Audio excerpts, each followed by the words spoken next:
Welcome to Marlene's Atelier. In this lesson, I begin by shaping the fronts. This is such a beautiful process because what we're going to do is trim back the cloth to the inlay, and then we're going to trim back the canvas by another 1¼ centimeters. What this does is it makes room to turn back the edge and gives the front of the jacket this beautiful, clean, thin line. It's an absolutely beautiful thing. I can't wait to show it to you. That's what's happening in the atelier today. All right, so we have our lapel all pad stitched beautifully, and now we're going to move into shaping the front of the garment, which means the front edge all along here.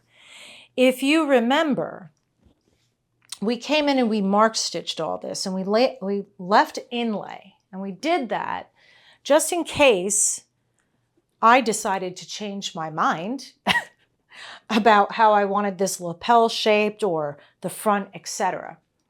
But if you remember, and we won't get into this too heavily, but the inlay is also there to help give you additional cloth during the fitting process to let out or lengthen or reshape. Okay, so sometimes the inlay is there permanently, like up here in the shoulder. I'll leave a lot of inlay in the shoulder, around the arm side. But in this particular case, I don't need all this inlay. I don't want all this inlay. All right, so what we're going to do in the very first step here is we're going to come in and we're going to cut off all this inlay that we don't need. And in the process, we're going to shape the front of the edge of the lapel here and the front edge of the coat, all right? So the thing that's really important, because we're coming in and we're using scissors, right? We want to make sure that the front of our jacket is absolutely the same on both sides, okay, the shape. Now, unfortunately, because, and we've talked about this, my jacket is not symmetrical, right? One of my break lines sits a little forward than the other. So I can't match up my pattern. And that doesn't matter because this is going to be on the back. It's going to fold over, all right? So I'm not so concerned with, matching patterns here in this particular instance.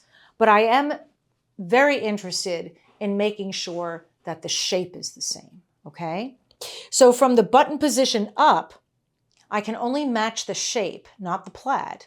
From the button position down, I can match both the shape and the plaid because there's nothing asymmetrical about the bottom of my jacket, okay? Hopefully that makes sense. So the very first thing that I'm going to do is I'm going to come in here and I'm going to chalk in my lapel, all right? Because even though I have mark stitches, because of the pad stitching and of both the lapel and the chest, it's gotten a little skewed, all right? So it's not perfectly lined up anymore, okay? And down here, I want to do the same thing where I'm going to come in, and this really should just be a straight line that falls all the way down along a stripe. So I'm going to swing this around so I can see what I'm doing here, because I should be about 2 centimeters off a main stripe here. And so again, with putting in the pocket and so forth and so on, we've gotten a little skewed here and there. So we're going to fix that. And we're just going to draw a nice straight line. Okay? And we're going to use a nice big stripe to ensure that we're even all the way down and right up to the button position here. Okay? So this line that runs down the front of my coat is straight. For example, here, this line on this jacket, even though it looks straight, it's not. And on this jacket here, even though it looks straight, it bows out just a slight amount, okay? Just a slight amount. This is just straight. Straight, straight, straight. So we're going to do that, okay? All the way down to the bottom here. Okay. All right, so that's going to be that line. Beautifully done, okay? The other thing that we have to do is we have to cut back this canvas, okay, at the bottom, because if you think about it, first of all, we don't need all this additional canvas right here at all, okay? And when I go to turn up my length, I don't want all this canvas here. It's going to be bulky. In fact, I want to trim it back just slightly above the length line here, just slightly, like a 1/16 of an inch, if you will. So I'm just going to come in here with my ruler and I'm going to chalk in a nice line that is just slightly above my length line. Okay? All right. So what I'm going to do is I'm going to come in and I'm going to cut all of this, the whole thing, the canvas, the bit of silicea, and my cloth. And I know I say you should not use your good scissors to do this, but because we're dealing with multiple layers and I really want to get a clean, sharp line, I'm going to use my Ernest Wrights, and my dear friend Paul, the owner of the company, assures me that I will not dull my blade. So I will trust his judgment. So here, I'm just going to come in and I'm going to cut and follow my line. And the way I'm going about doing this now is I'm taking nice, big, slow bites, okay? I want to make sure that I'm following my chalk line precisely, okay? It's very thick, and what I don't want to do is I don't want to chop my scissors closed, okay? Don't want to chop everything closed. So that's why I work very, very slowly here. Very, very slowly. It's hard once you've cut. It can be a little difficult to go back and clean up if your line got a little jiggly here and there. It can be just a little tough. I'm just going to switch scissors here for a second. So, there we go. All right, just very slow. Follow. This is nice because I literally have a stripe that I can follow all the way down the coat. All the way down the coat. Oh, that stripe is killing my eyes. It's like there's too much detail. Oh my goodness. Okay, there it is. I'll just look ahead a little bit here. I'm like, oh my God. You know, you don't want to like jump over a stripe either, which can happen. You want to keep this nice and straight. Oh my God. There we go. All right. In fact, I'm just going to, let's get rid of that out of the way. Crazy. My eyes are all cross-eyed here. There we go. Oh my goodness. That's so funny. The Prince of Wales plaid can be definitely a challenging plaid to work with, that's for sure. Okay. And here we are. Okay, very good. So we have a nice, beautiful, straight line. I'm going to be very careful because, as you know, and we've talked about, this cloth can fray very quickly. And what we're going to be doing here, and it's going to be really important to just treat this with kid gloves, is we're going to be trimming back. I mentioned this in the last video. We're going to be coming back here about 1¼ centimeters, okay? And we're going to be trimming back the canvas and, of course, this little bit of silicea, okay, and leaving the edge of the cloth. And what we're going to do is we're going to turn in that edge. So where the canvas ends, the edge of the cloth is going to turn in and sit right up against it like this, okay? We're going to do that using some beautiful bias tape, all right? And the reason we do that is so that we can hand tailor the edge of our garment and get like this really beautiful, thin, clean edge. And we can use our own hands to shape and make sure that beautiful shape of the lapel stays intact, okay?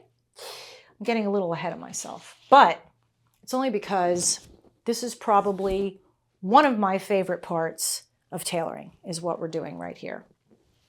All right, so here you can see now where I've chalked in where I want to cut this excess canvas off, okay?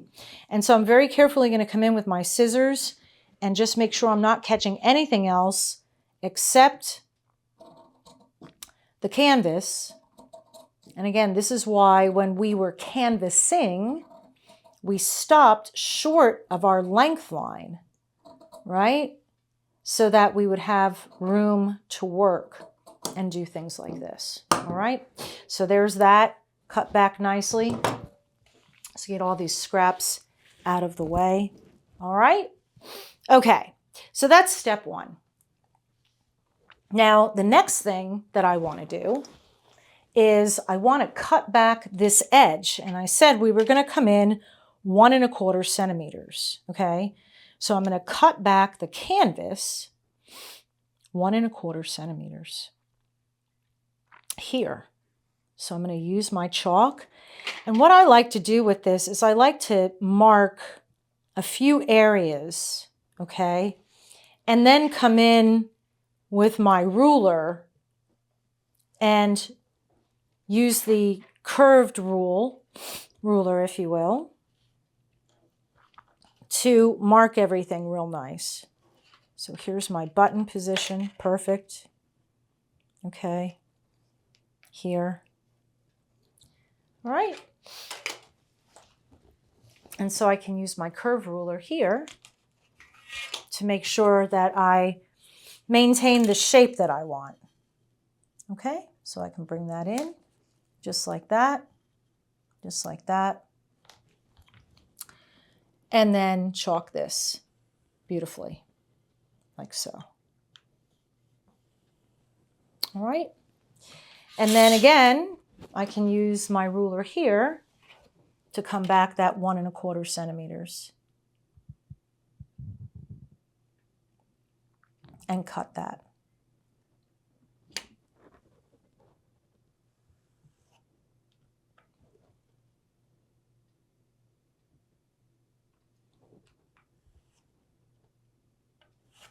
Move this over so I'm not falling off the table.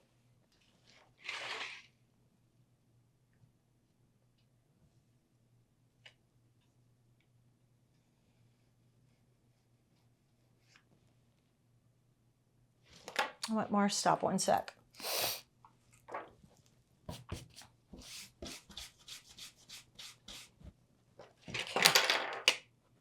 Okay.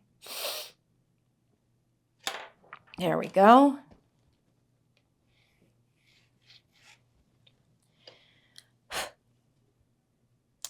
And, you know, as I'm doing this, I'm realizing that my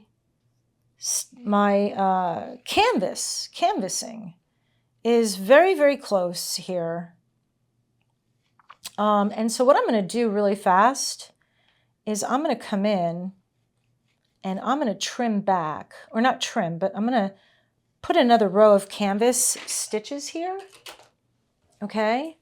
Because these stitches are right, I must have not measured back properly from my edge.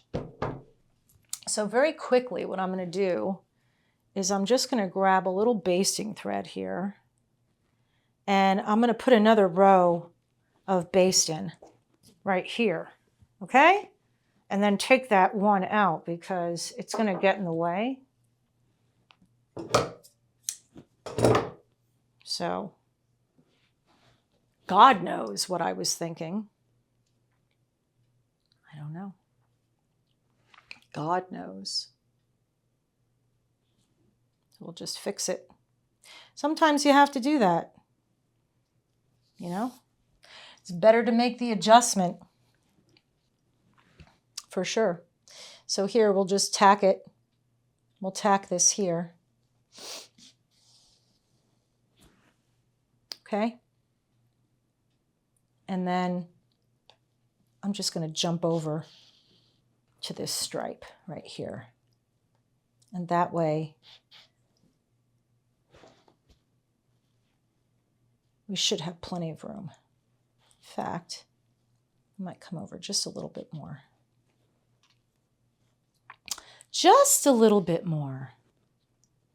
So that, yeah, just jump over a tiny bit more here.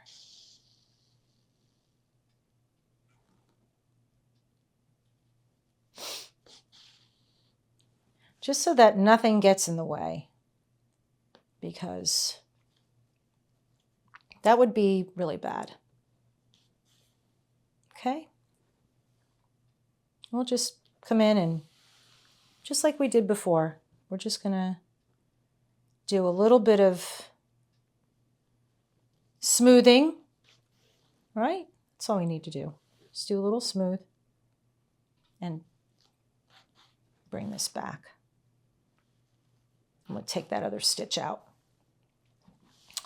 So sometimes these kind of things will happen. It's not the end of the world. It's always a way to fix it.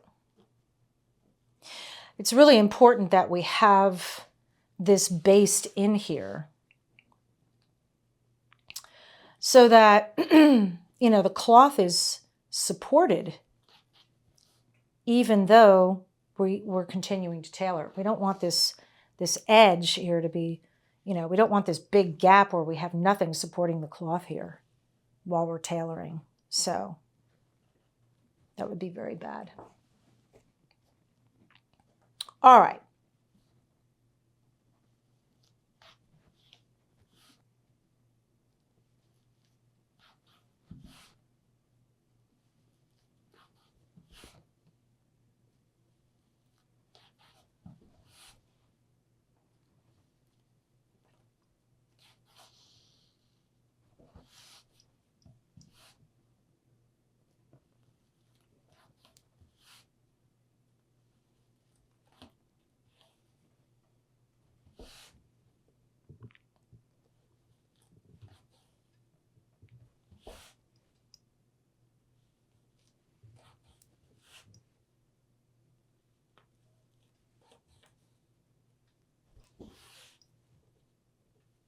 All right.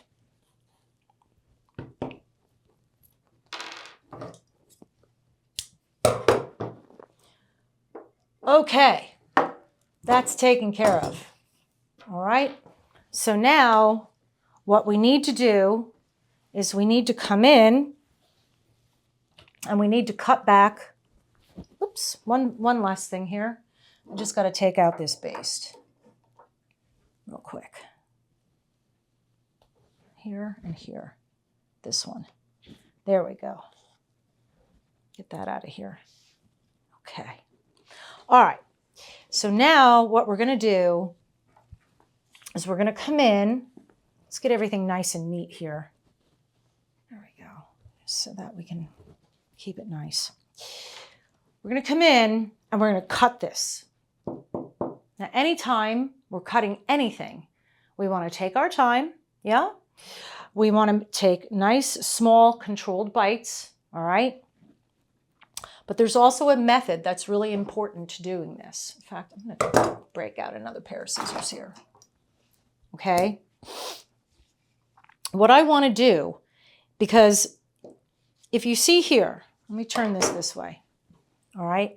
As I cut, all right, as I cut and the scissors slide around along the cloth, do you see what happens here? Yes, this cloth bunches up and you run the risk of cutting it. Now, if you do that, you're screwed, okay? And in my life as an instructor or teacher, I've had students that have done this, and it's very devastating. I have had grown men brought to tears, okay?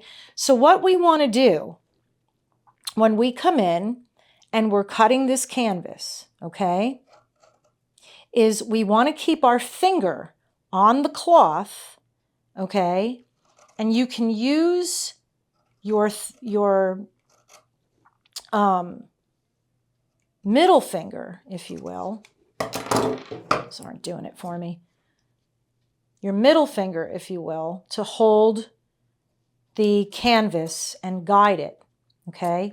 Now here, as I come across a pad stitch that's in my way, we have to get that out of there, okay? Because if you have anything that's even remotely close to your line, you run the risk of cutting your cloth, and you don't want to do that, okay? So a couple of pad stitches that are in the way there, all right? So the most important thing is we want these cuts to be nice and clean.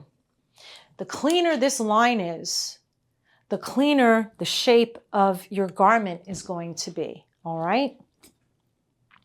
So this is nothing that should be rushed. This is something that you should take your time. If you notice, I'm taking very small little bites. You see this? Just teeny tiny little bites, a little bit at a time, all right? Trying to keep a nice, strong, accurate line.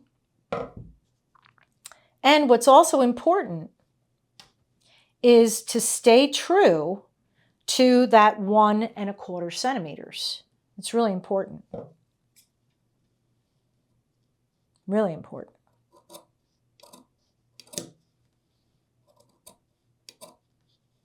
So, little tiny bites, little bit at a time. Keep your finger right next to your scissors and keeping the cloth underneath down, okay?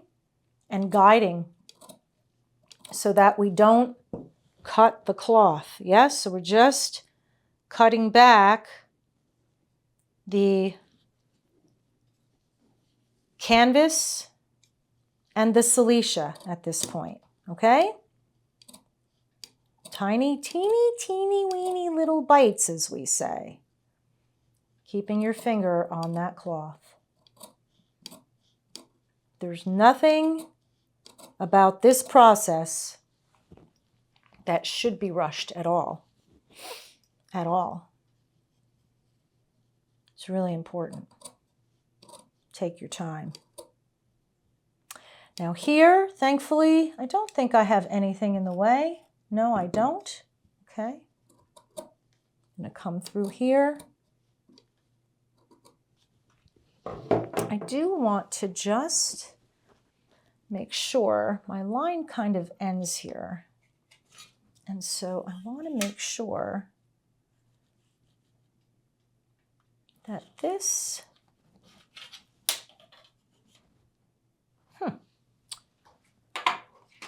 check, and double check. Ah, I see. So this needs to come back just slightly here. Okay. This just needs to come back slightly here. There we go.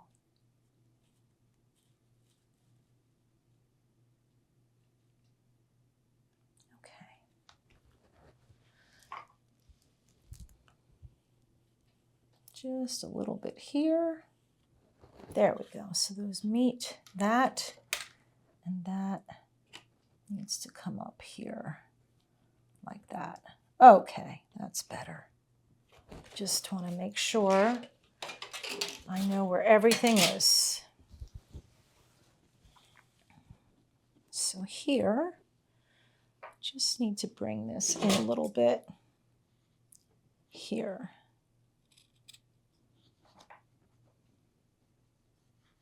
Just need to trim that back just a little bit more right here. There we go. All right. That's better.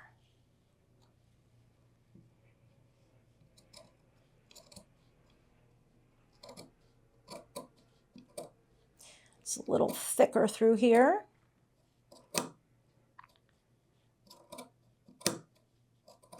Okay. All right. Beautiful. And now I'm just going to continue down trimming this. Now this should be a little bit easier because I only have canvas here. So there's not a couple different thicknesses, and I can kind of zip through this a little bit faster here. Again, keeping my finger on the cloth and holding it down right next to the scissors. This is such a cool method of tailoring. Soft structured tailoring was one of those things when I was first learning to tailor. I was like, how did they do that? How did they get that beautiful, you know, clean, thin line? Just all the secrets unfolded. It was wonderful. It was a wonderful, beautiful thing. A wonderful, beautiful thing, without a doubt. All right. So we have just a little bit more to do here.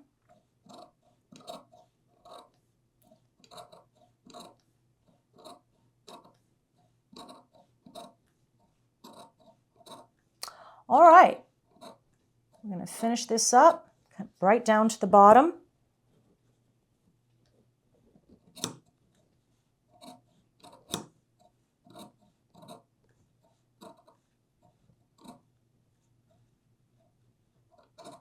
All right, there we go. There we have it.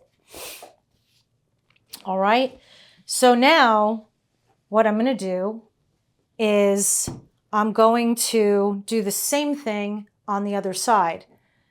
Normally, what we could do is if we had a perfectly symmetrical garment, okay, we could line these both up after it's cut and we could copy it, all right? But what I do have the advantage of with this garment is the plaid. And so, like I said, from the button position down, okay,